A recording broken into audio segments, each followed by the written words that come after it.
gostaria de trazer mais um vídeo para vocês, rapidinho. Dessa vez, de um parceiro muito querido que já esteve aqui conosco presencialmente há alguns anos.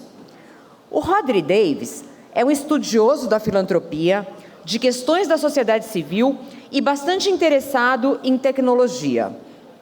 Por 7 anos, ele atuou na CAF, a Charities Aid Foundation, onde também foi responsável pela condução do podcast Giving Thought. Depois que saiu de lá, ele fundou o Why Philanthropy Matters, portal dedicado à produção de conhecimento sobre investimento social. Quando a gente começou a sentir na pele o avanço da inteligência artificial e esse crescimento exponencial, principalmente da influência que tem tido no nosso cotidiano, muito em particular a partir do lançamento do ChatGPT, no início desse ano, a gente imediatamente pensou, Rhodris, o que ele está pensando a respeito disso? O futuro que a gente assistia nos filmes de ficção científica chegou. E a gente queria saber quais eram as oportunidades e quais os desafios que esse novo mundo pode trazer para a filantropia. A gente fez exatamente essa pergunta para o Rhodris e vamos ver o que ele tem a dizer.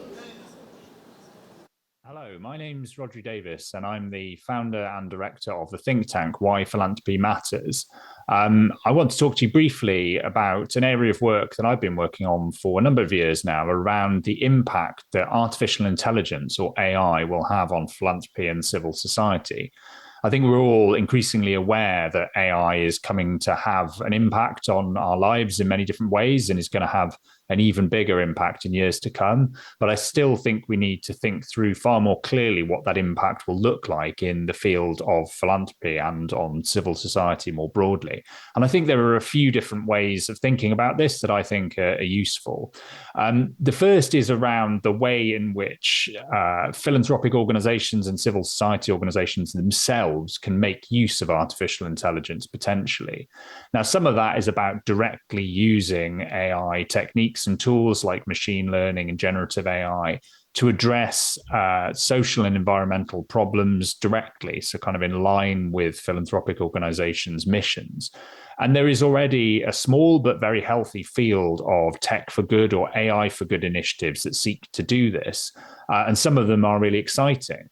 As I say, I think at the moment, the danger is that it's a relatively limited field because the barriers in terms of knowledge that are required and skills and investment are quite high.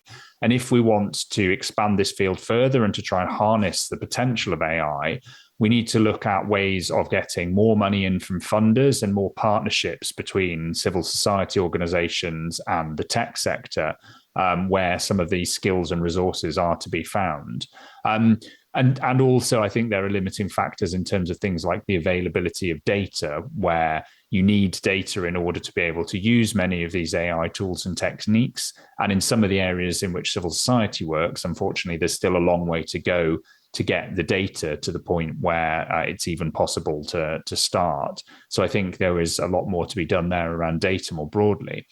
I think perhaps the more immediate way in which many of us will see the impact of AI within the world of philanthropy is on how philanthropic funders and civil society organizations themselves use some of the new low cost or even free AI powered tools that bring new capabilities in terms of productivity, automation, and accessibility.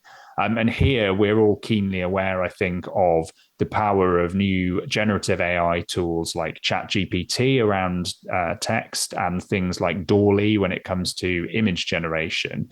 And it's clear, I think, from a lot of what has been said in other fields already that these do bring potentially huge new capabilities in terms of taking jobs that traditionally humans would have done, some of them being repetitive data-heavy tasks, but also increasingly kind of creative or knowledge-based tasks, and automating these, or at least making it possible to automate them. And this could have potentially positive benefits if it frees up human time to spend giving focus to things that only humans can do, like building connections between other humans, or also thinking about, more creatively about the challenges that we need to address or the questions we should be asking. But we should also perhaps, I think, be concerned that there's a danger that we automate in the wrong way and that we end up with people simply being put out of their jobs because they're able to be replaced by AI tools and other ways of automation. So I think, you know, there's a question mark about how we implement some of these tools in the nonprofit world. I think there is also another side to thinking about the impact of AI on philanthropy and civil society, which is about the impact that this technology will have, whether or not we choose as organizations ourselves to try and use it, because it will be used and implemented in many other different areas of life that will impact on philanthropy and civil society. So in one sense, it's already being used in the financial system and by regulators. And so decisions that are driven by algorithms and automated systems are already affecting the work of civil society organizations in terms of things like whether they have access to banking products or financial services, or whether they are seen as risks in terms of regulation. And so I think understanding what the nature of some of those decisions that are underpinned by algorithms is and what some of the dangers are is hugely important. I think more broadly within society, it's clear that we're coming to become accustomed to tailored recommendations that are provided by algorithmic systems. So we already get recommendations when it comes to choosing music or video content or shopping. And I think it will be very natural in a few years' time that we will come to expect the same thing when it comes to making decisions about giving philanthropically. So there will be the development of algorithms that are designed to shape the choices that we make about where and how we give. And I think, again, understanding the nature of those algorithms, who is creating them and what they are designed to achieve will be very important, because otherwise there is a significant danger of unintended negative consequences. And that brings me to the final broadest point, I think, which is that even if philanthropic funders and civil society organizations themselves are not that bothered at the moment about the potential impact of AI on their work, they should understand that AI is having an impact on the people and communities that they serve, many of whom are already marginalized and will probably be hit earliest and hardest by the negative potential consequences of a technology as powerful as AI. And we're already seeing this in a few different ways. So it's well documented that AI systems can develop biases if the data that they are trained on contains historical biases for things like gender or race, which unfortunately it quite often does because society itself has demonstrated those biases in the past. And AI systems come to reflect those biases and even strengthen them over time, which can further disadvantage already marginalized groups. There's also the risk of deliberate misuse of artificial intelligence-powered tools for misinformation and disinformation. So things like artificial intelligence-generated video and audio content that is indistinguishable from real audio or video, so-called deep fakes. And this can be used to try and shape people's views or beliefs when it comes to things like elections and to try and kind of sway the way in which those play out. And I think this whole question of the erosion of authenticity in the online world is a huge challenge for civil society, because authenticity and trust is so important to the work of civil society that I think they will struggle in a context where people no longer feel that they can have that trust when working online. But I do think there's a positive role that philanthropy and civil society can play there in terms of raising awareness of some of these challenges and trying to strengthen democracy by working to make sure that authenticity in the online world can be maintained and preserved.